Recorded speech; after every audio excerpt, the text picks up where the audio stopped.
Hello friends, मैं हूं कृष्णा की। स्वागत है एक बार फिर से आपका आपके अपने यूट्यूब चैनल श्री जी किचन F2X में। फ्रेंड्स, दिवाली का त्यौहार आने वाला है और ऐसे में कुछ पारंपरिक राजस्थानी स्वाद ना बने, ऐसा कैसे हो सकता है। तो आज हम बना रहे हैं दिवाली स्पेशल दाल बाटी भरते की रेसिपी।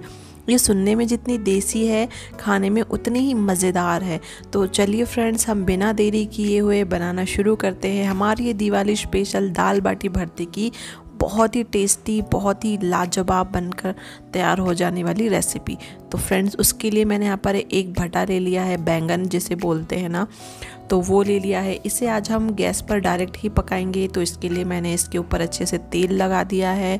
आप सरसों का तेल लगाइएगा, इससे बहुत अच्छा सा स्मोकी फ्लेवर आता है भरते में।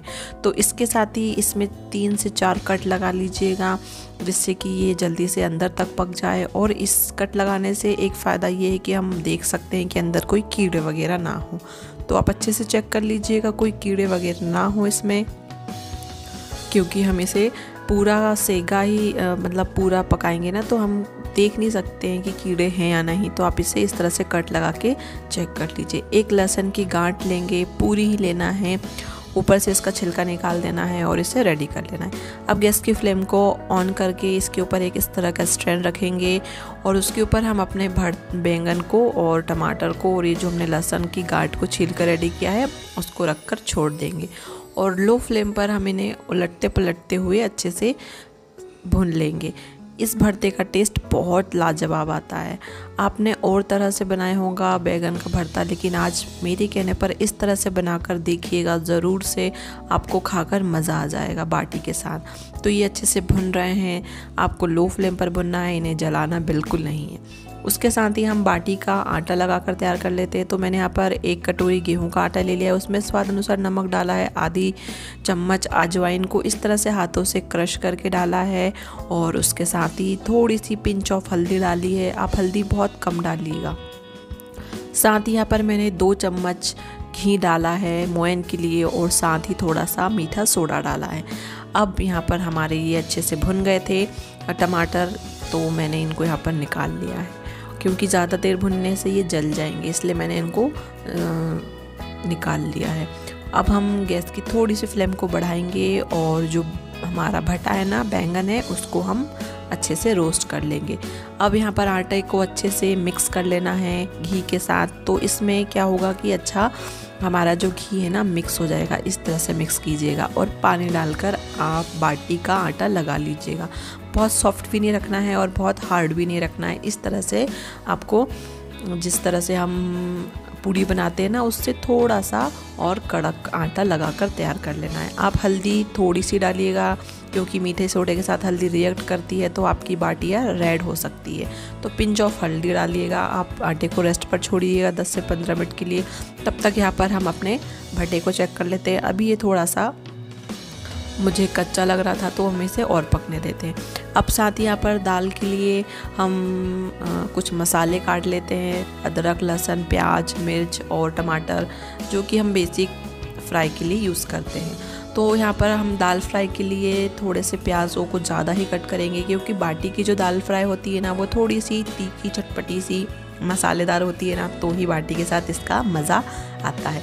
तो इस तरह से आप प्याज की क्वांटिटी को थोड़ा सा ज़्यादा कीजिएगा। आप 2 से 3 प्याज काट लीजिएगा, अगर आपके छोटे साइज़ के प्याज हो तो।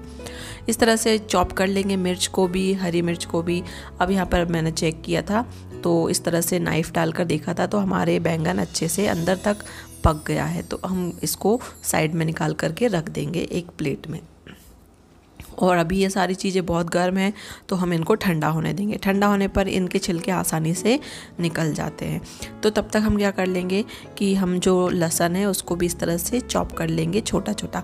आप चाहें तो अदरक, लहसुन और हरी मिर्च का पेस्ट भी यूज़ कर सकते हैं, पर मुझे दाल फ्राई में इस तरह से कटे हुए सामान ही अच्छे लगते हैं। तो मैंने यहाँ पर लहसुन को भी छोटा छोटा काट लिया और अदरक को भी काट लिया है और इस तरह से टमाटर को भी चॉप कर लिया है। अब हमारे आटे को रखे हुए 10 से 15 मिनट हो गए हैं। तो देखिए आटा अच्छे से सेट हो गया है और हल्का सा सॉफ्ट भी हो जाता है।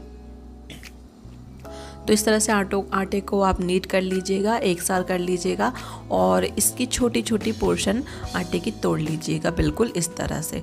आप जिस भी साइज़ की बाटी बनाना चाहे उस साइज़ की पोर्शन को तोड़ करके रख लीजिएगा ताकि आपको बाटी बनाने में आसानी हो।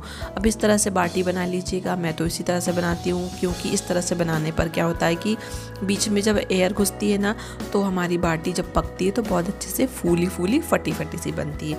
अब इस तरह से गोल गोल करके आप बाटी का शेप दे दीजिए इसे। और मैं कहना चाहूँगी कि आप बाटी को थोड़ा सा बड़ा ही रखिएगा, क्योंकि आप छोटी बाटी बनाएंगे ना तो ऊपर की स्किन थोड़ी सी, मतलब कहने का ये है कि छोटी बाटी खाने में उतनी टेस्टी नहीं लगती। थोड़ी सी मीडियम साइज़ की बाटी ही इस तरह से बनाइएगा। हमारे यहाँ पर बाटी में इस तरह से अंगूठे को प्रेस किया जाता है, तो मैंने इस तरह से प्रेस करके सारी ही बाटियाँ रेडी कर ली है। देखिए मेरी बाटी का साइज़ भी आपको मीडियम ही लगेगा, तो आप अपने पसंद के अनुसार साइज़ कम या ज़्यादा भी कर सकते हैं। लेकिन बड़ी बाटी खाने में क्या होता है, बड़ी बाटी पकती भी बहुत अच्छे से, जलती भी नहीं है और ये खाने में भी मज़ेदार लगती है। इसके अंदर का जो गूदा होता है ना, वो ज़्यादा क्वांटिटी में होता है।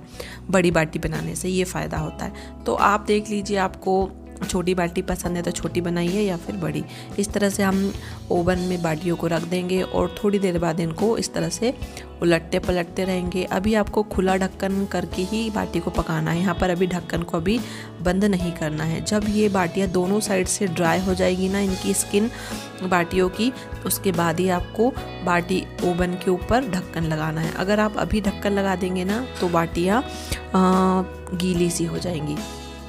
अब दाल फ्राई के लिए एक कढ़ाई में मैंने तेल, राई, जीरा ऐड कर दिया है। थोड़ी सी यहाँ पर मैंने मेथी का पाउडर ऐड किया है, अगर आपके पास हो तो ऐड कीजिएगा। और भर भर के हींग ऐड किया है।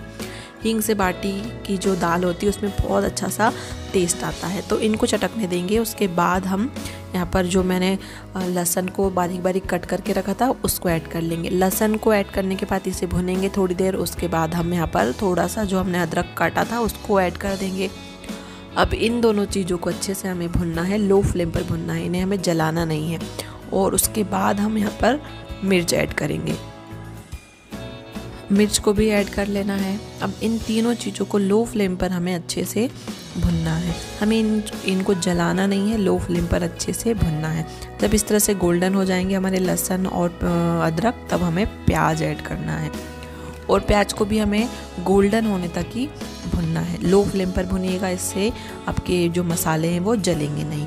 तो अभी हमारी यहाँ पर दाल भुन रही है, तब तक हम हमारी बाटी को चेक कर लेते हैं। देखिए हमारी बाटी की स्किन जो है ना, दोनों साइड से अच्छे से ड्राई हो गई है। हमने 2-3 बार दोनों साइड से पलट करके इसे पका लिया है ना, तो देखिए स्किन अच्छे से ड्राई हो गई है। ऐसी ही स्किन के बाद आपको ढक्कन ढक कर पकाना है बाटियों को।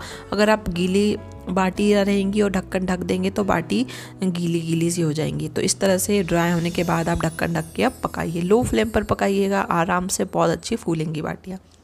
अभी हमारा मसाला भी देखिए गोल्डन ब्राउन हो गया है, तो इसमें हम 1 चम्मच धनिया, 1 चम्मच मिर्च पाउडर और आधी चम्मच काश्मीरी लाल मिर्च का पाउडर ऐड करेंगे। आधी चम्मच हल्दी का पाउडर ऐड करेंगे और इन मसालों को हम अच्छे से भून लेंगे। लो फ्लेम पर भूनिएगा, क्योंकि मसाले हाई फ्लेम पर जल जाते हैं और फिर अपना स्वाद नहीं दे पाते और दाल में वो वाला टेस्ट नहीं आएगा। इसलिए लो फ्लेम पर अच्छे से मसालों को भूनिएगा। 5 से 7 मिनट लग जाएंगे लो फ्लेम पर। इसमें से अच्छी सी खुशबू आने लग जाएगी और उसके बाद हम क्या करेंगे कि इसमें हमने जो छोटे छोटे टमाटर काट के रखे थे ना, उनको ऐड कर देंगे। और टमाटर के ऐड करते ही ये जल्दी से गल जाए, सॉफ्ट हो जाए, इसके लिए हम इसमें थोड़ा सा नमक ऐड करेंगे। हमने दाल में भी नमक डाला है, तो आप यहाँ मसाले में अपने टेस्ट के अकॉर्डिंग अंदाज से ही डालिएगा, वरना दाल में नमक ज़्यादा हो जाएगा। अब इनको अच्छे से पकने देंगे। अब हम अपनी बाटी चेक कर लेते हैं। देखिए कितनी अच्छे से फूल गई है, एकदम बर्गर के जैसी दिख रही है ना साइज़ में, और शेप भी बर्गर के जैसा हो गया। तो देखिए मैंने इसीलिए बोला था आपको कि आप पहले ढक्कन ढक के अगर बाटियों को पकाएंगे तो वो फूलेंगी नहीं। तो आप इस तरह से मेरे कहे अनुसार बनाइएगा बाटी, तो आपकी बाटियाँ बहुत अच्छी फूली फूली सी और खस्ता बनकर तैयार होगी। एक एक बाटी ना आपकी इसी तरह से फूलेगी और फट जाएंगी। तो लो फ्लेम पर इनको अच्छे से पलट लीजिएगा। बाटियों को जल्दी जल्दी पलटिएगा वरना ये जल जाएंगी अगर आप इनको भूल गए तो देखिए अच्छे से बाटियाँ हमारी सारी की सारी फूल गई हैं। अब हम इसका ढक्कन ढक के इसे पकने के लिए छोड़ देंगे लो फ्लेम पर। तब तक हमारे जो भरता था बैंगन था वो भी अच्छे से ठंडा हो गया है और टमाटर भी ठंडा हो गया है। तो हम इनकी स्किन को इस तरह से निकाल लेंगे। इनकी स्किन बहुत आसानी से निकल जाती है, लेकिन आप इनको ठंडा करके ही निकालिएगा तो अच्छे से जल्दी निकल जाएगी इनकी स्किन। अब हमने टमाटर को छील लिया है। अब ये जो बैंगन है इसका पीछे वाला साइड हम कट कर देंगे और उसके बाद ये इसकी स्किन को भी हम इस तरह से निकाल देंगे। बहुत आसानी से निकल जाती है फ्रेंड्स इसकी स्किन, क्योंकि ये लो फ्लेम पर हमने भुना था ना, तो एकदम अंदर तक भुन जाता है और स्किन भी अच्छे से निकल जाती है। आप इसको लो फ्लेम पर ही भुनिएगा, हाई फ्लेम पर ये जल जाएगा तो फिर भरते का टेस्ट खराब हो जाएगा।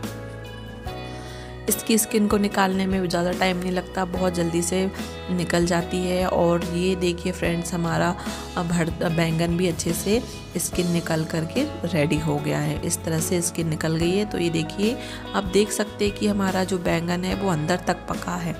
अब इसके साथ यहाँ पर हमने जो लहसुन को भून करके रखा था उसका भी छिलका हम इस तरह से उतार लेंगे। बहुत आसानी से भुनने के बाद लहसुन का छिलका उतर जाता है। मुझे इस तरह से भुना हुआ लहसुन का फ्लेवर ना भरते में बहुत ज़्यादा अच्छा लगता है, बिल्कुल स्मोकी फ्लेवर हो जाता है लहसुन का। तो अगर आपको इस तरह से भुना हुआ लहसुन पसंद नहीं है, उसका फ्लेवर पसंद नहीं आता है, तो आप क्या कीजिएगा कि कच्चा लहसुन भी पेस्ट बना करके आप इसमें डाल सकते हैं। और ये देखिए बातों ही बातों में हमारा लहसुन भी छिल गया है और इधर हमारा जो मसाला है वो भी पक गया है। देखिए हमारे टमाटर एकदम घुल मिल गए हैं, अच्छे से सॉफ्ट हो गए हैं और हमारे मसाले में से तेल भी निकलना शुरू हो गया है, मतलब हमारा मसाला पक गया है। अब हम इसमें हमने जो दाल को उबाल कर रखा था उसको डाल देंगे और थोड़ा सा पानी ऐड करेंगे। ज़्यादा भी पतली दाल मत कीजिएगा, क्योंकि बाटी में जो दाल खाई जाती है ना वो थोड़ी सी गाढ़ी जो थिक होती है ना वो ही अच्छी लगती है। तो अपने अकॉर्डिंग पानी डाल करके इसे अच्छे से उबाल लीजिएगा। अब हम जो टमाटर का छिलका उतार के हमने रखा था उनको इस तरह से कट कर लेंगे। आप चाहे तो मैशर से भी मैश कर लीजिए, पोटैटो मैशर जो होता है ना उससे सभी चीज़ों को मैश कर लीजिए, अच्छे से मैश हो जाएंगी। आप चाहे तो इसे मिक्सर के जार में भी पल्स पर चला लीजिएगा, लेकिन ये ना मिक्सर में बिल्कुल पेस्ट बन जाता है, ये भरते जैसा टेक्सचर रहता ही नहीं। तो मेरे सजेशन पे तो आप इस तरह से शार्प नाइफ से इसे इस तरह से कट कीजिएगा ना, तो बहुत अच्छे से इसके छोटे छोटे से चंक्स हो जाएंगे। तो ये अच्छे से एक साथ मिक्स भी हो जाएगा इस तरह से, या फिर आप पोटैटो मैशर से भी मैश कर सकते हैं। तो इस तरह से आप इनको इस तरह से चॉप कर लीजिएगा छोटा छोटा।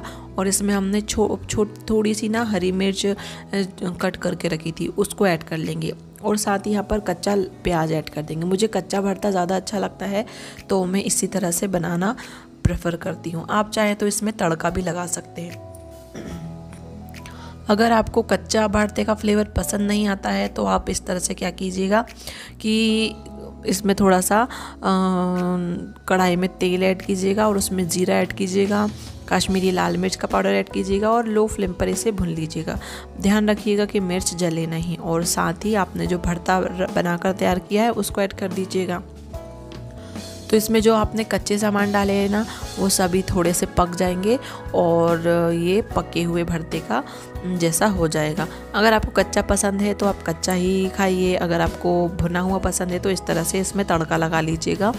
ये बहुत टेस्टी बनकर तैयार हो जाता है। तो आप इस तरह से भरता ज़रूर से बनाइएगा।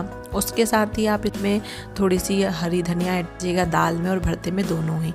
और लीजिए फ्रेंड्स हमारा दाल बाटी भरता बनकर तैयार है। बाटियों को अच्छे से पकाइएगा और घी में डुबो करके सर्व कीजिएगा और ऊपर से ही इसमें बाटियों में घी और ऐड कीजिएगा।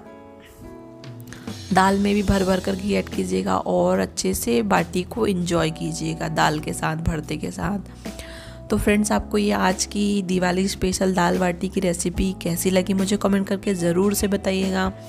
और अगर आपको अच्छी लगी हो तो अपने फ्रेंड्स और फैमिली में इस रेसिपी को शेयर कीजिएगा। अगर आप चैनल पर नए हैं तो चैनल को प्लीज़ सब्सक्राइब करना मत भूलिएगा। अपने चैनल को सब्सक्राइब कर लीजिएगा। फिर मिलते हैं नेक्स्ट रेसिपी के साथ, तब तक के लिए thank you for watching. Happy Diwali.